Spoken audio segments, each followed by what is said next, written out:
Mesdames et messieurs, fin de ce journal. Je vous remercie infiniment pour votre attention et suivi. Merci Noah. Merci Chérif. Bien évidemment, vous avez rendez-vous à 18 h avec un journal complet. Mais tout de suite,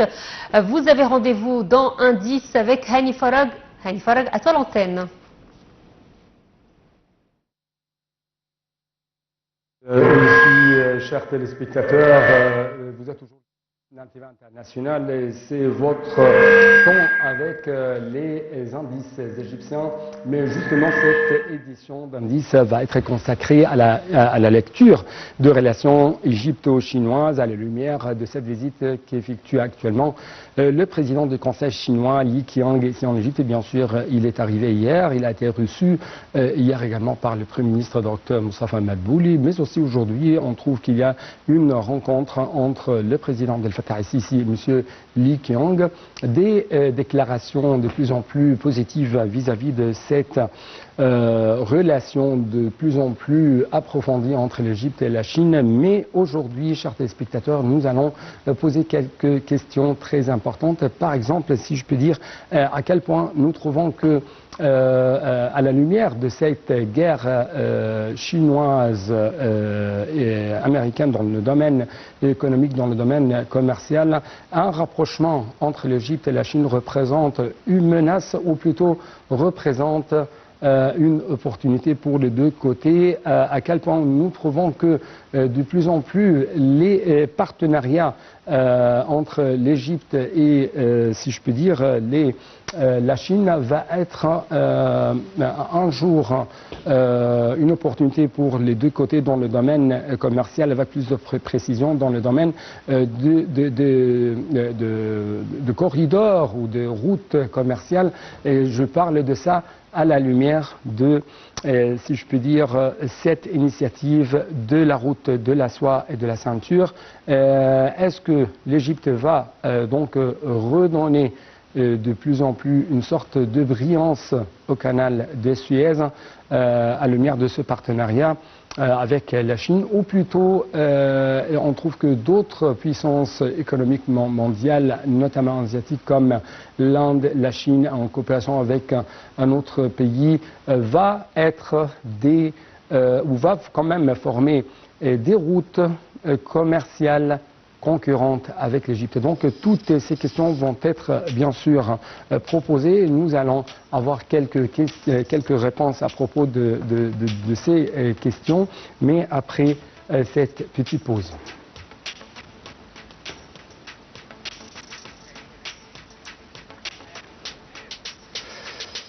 Donc nous allons bien sûr dans les prochaines minutes attendre une sorte d'intervention téléphonique de la part de l'un de nos invités, mais justement je dois vous rappeler qu'il y a des chiffres et des, si je peux dire, visions et des perspectives de plus en plus très importantes entre l'Égypte et la Chine. Par exemple, les chiffres et les indicateurs les plus importants concernant le volume des échanges commerciaux. Les échanges commerciaux entre les deux pays ont dépassé le 14 milliards de dollars, bien sûr, après 2023, selon des rapports officiels, ce qui ont fait l'un des plus grands partenaires commerciaux de l'Égypte. Concernant les exportations égyptiennes vers la Chine, on trouve que les exportations égyptiennes vers la Chine incluent des produits agricoles, des matières premières et certains produits industriels. Encore une fois, comme vous trouvez sur l'écran, c'est cette rencontre qu'il y a eu hier entre le Premier ministre Dr Moustapha Madbouli et le président du Conseil chinois, ici, M. Li Qiang. Nous attendons bien sûr une intervention téléphonique avec l'un de nos invités, mais je dois vous rappeler encore une fois que les importations égyptiennes en provenance de Chine incluent des produits industriels, électroniques, des produits et des matériaux de construction et d'autres marchandises.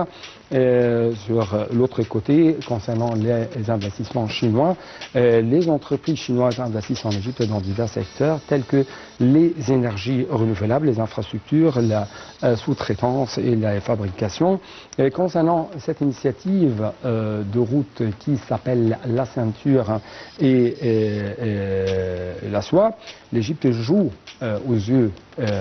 des Chinois, joue un rôle important dans cette initiative de la ceinture et de la soie, renforçant ainsi la coopération économique entre les deux pays. La coopération entre les deux pays inclut d'autres domaines tels que la technologie, l'éducation et le tourisme. Justement, chers téléspectateurs, une autre chose très importante concernant ces différentes dimensions de coopération entre l'Égypte et la Chine, c'est comment l'Égypte essaye d'être une base industrielle pour les Chinoises, et ça représente quand même un atout très important dans le but à réaliser de la part de l'Égypte afin d'arriver à une sorte de localisation de l'industrie, mais aussi afin d'arriver à une sorte de comment transférer le savoir-faire, le know-how technologique des Chinois ici en Égypte. Justement, à la lumière de ça, on trouve que l'Égypte est tout à fait tenue à avoir une sorte de coopération avec la partie chinoise dans la formation de la main-d'œuvre égyptienne afin d'être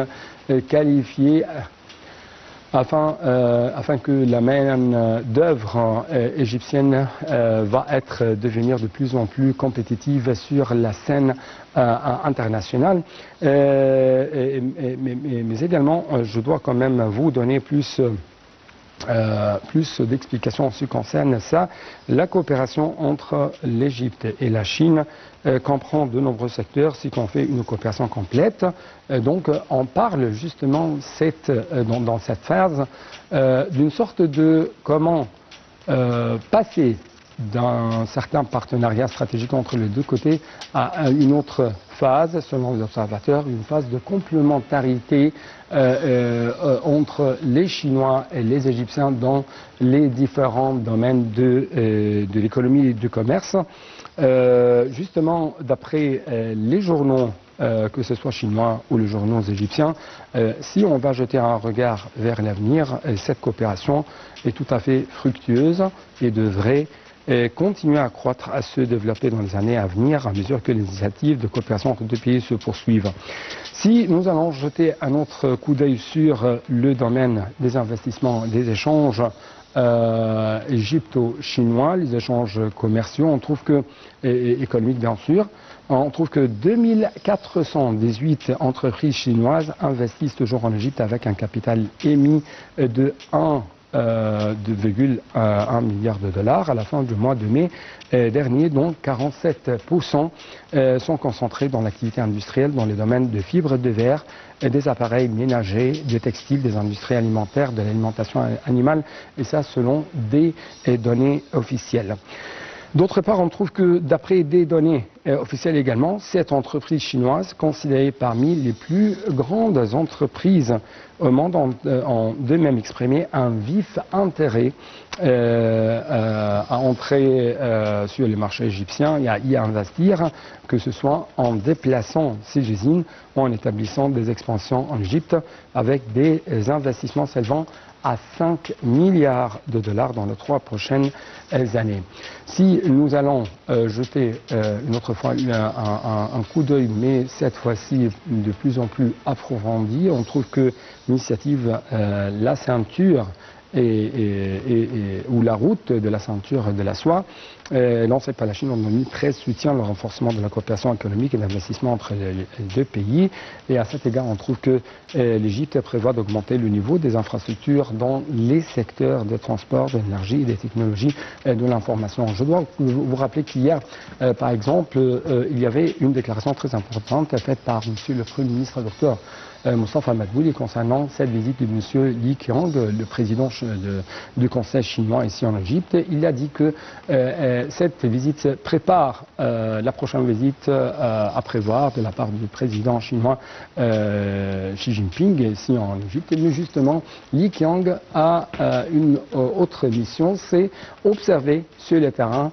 tout progrès réalisé dans la nouvelle capitale administrative de l'Égypte, parce qu'on parle justement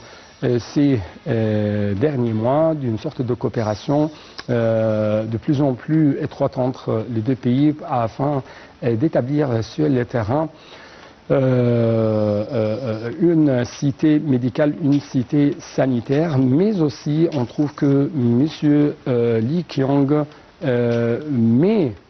sous ses yeux et qu'est-ce que se passe sur le terrain dans la zone économique du canal de Suez avec plus de précision. Les entreprises, les grandes et les différentes, les nombreuses entreprises chinoises qui se trouvent dans la zone économique du canal de Suez, qui représentent pour eux une base industrielle tout à fait sophistiquée, une base industrielle à travers laquelle elles peuvent exporter non seulement à l'Europe mais aussi au niveau africain et au niveau arabe,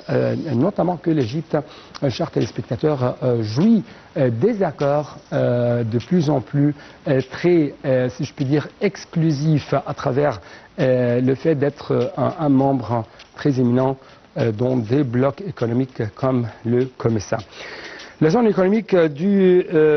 canal de Suez est une zone centrale dans le cadre de cette initiative qui améliore les opportunités d'investissement pour les entreprises chinoises en Égypte. C'est également une porte d'entrée pour les investissements chinois qui peuvent entrer dans de nombreux pays du monde grâce à ces 6 ports. Donc, si je peux dire, l'un de secrets qui ont été révélés avec le temps, c'est pourquoi l'Égypte essaye d'établir une bonne infrastructure au niveau des ports maritimes, au niveau de ports secs, au niveau des aéroports. Bien sûr, ça sur l'échelle de la République égyptienne. C'est parce que l'Égypte essaye à tout prix d'être un pays concurrent dans le domaine commercial, dans le domaine des trajets commerciaux, que ce soit au niveau maritime, au niveau aérien ou au niveau terrestre. C'est pourquoi l'Égypte a essayé à tout prix, a essayé quand même, alors qu'elle était dans une course contre la montre, à avoir des bonnes infrastructures qui va lui donner après ça l'opportunité d'avoir des élans économiques et commerciaux très majeurs, très sérieux, et qui attirent bien sûr les convives, si je puis dire, l'attention quand même des grandes puissances économiques comme la Chine, afin d'être des partenaires, afin d'être encore une fois en tant qu'un axe essentiel dans leur présence dans les 3 continents, que ce soit le continent asiatique au niveau du Moyen-Orient, le continent africain ou le continent européen. Donc, encore une fois, on trouve que dans ce contexte, l'expansion des investissements de la société TEDA chinoise, bien sûr, se démarque et qui, selon les données de la zone économique du canal de Suez, est l'un des partenaires les plus importants pour réussir dans la région, pour comprendre la plus grande concentration des entreprises chinoises.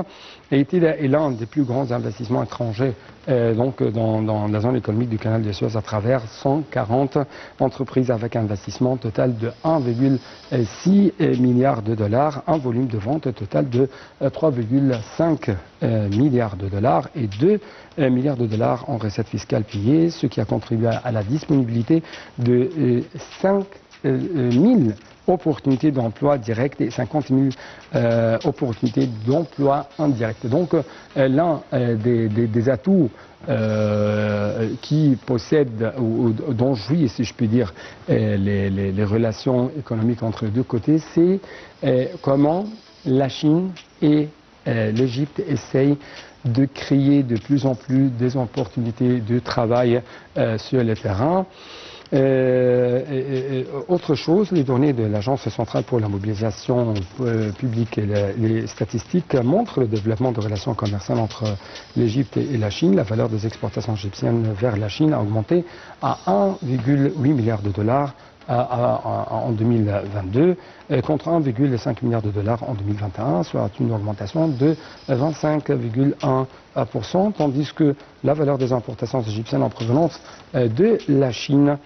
a atteint 14,40 milliards de dollars contre 14,42 milliards de dollars en 2021,